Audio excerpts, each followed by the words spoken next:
Ito na guys, na-chop na natin yung lechon manok natin dahil nagkasundo silang mag-karaoke. Today's video guys, maglilechon ako ng manok guys kasi nagkasundo yung mga kaibigan na magka-karaoke. Ganyan ako mag-prepare guys. Ayan, tinatanggal ko muna yung ganyan, yung sa may ano niya, may puwitan. Tinatanggal ko yan, tapos hugas talaga guys. Kailangan linisan talaga. Wala ka na makitang dugo na lumalabas.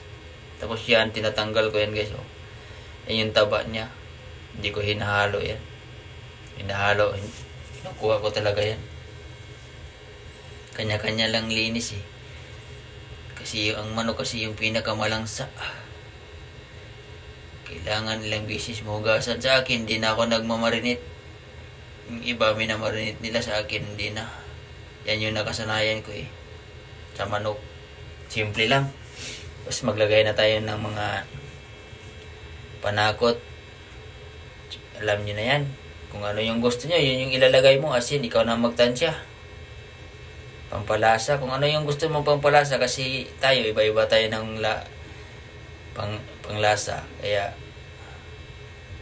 yun pag nagluluto. Kanya-kanya.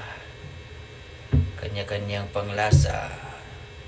Tapos nilalagyan ko ng kunting suka sa loob. Dahon ng laurel. Isa lang. Ayaw ko marami. Kasi naano ako sa amoy pag marami. Ganyan ako pag nagano. Yan si Bonso yung nagpipicture kulit. Nagbibideo si Bonso. Tapos pag ano, yan yung ano ko. Ako lang gumagawa ng aking materialis. Yan yung lutuan ko. Tapos magsiga na muna tayo. Yan. Diyan ko yan isasalang sa labas ng bahay.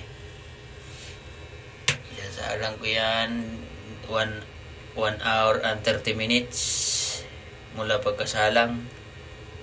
Time ano ka na. Tapos switch on na natin yung ating mahiwagang lechon drill machine. Yan o. Yan yung ginagawa kong drill machine. Tapos isalang natin guys.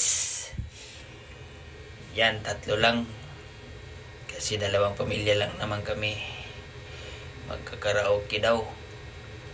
Yan, ikot-ikot na. Iwanan na. Katapos, yan na, balikan natin. Check.